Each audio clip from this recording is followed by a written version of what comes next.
எல்லாருக்கும் வணக்கம். இன்னைக்கு மகளிர் தினம்.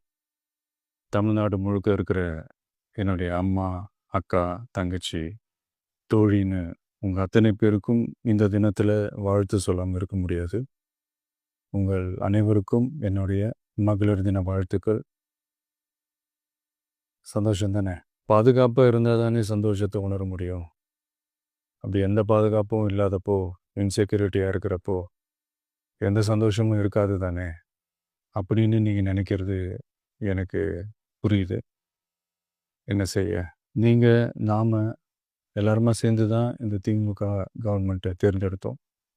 ஆனா, அவங்க எப்படி நம்மள ஏமாத்துவாங்கன்னு இப்போ தானே தெரியுது. எல்லாமே இங்கே மாறக்கூடியது தானே! மாற்றத்துக்கு உரியது தானே! கவலைப்படாதீங்க. 2026ல் நீங்க எல்லாரும் சேர்ந்து, இல்லை நாம் எல்லாரும் சேர்ந்து, இந்த மகளிருக்கான பாதுகாப்பை உறுதி செய்ய தவறிய இவங்களை மாற்றுவோம். அதுக்கு இந்த மகளிர் தினமான இன்னைக்கு நாம் எல்லாருமா சேர்ந்து உறுதியேற்போம். ஒன்று மட்டும் சொல்கிறேன், எல்லா சூழ்நிலையிலும் உங்களுடைய ஒரு மகனா, அண்ணனா, தம்பியா, தோழனா உங்களோட நான் நிற்பேன். நன்றி, வணக்கம்.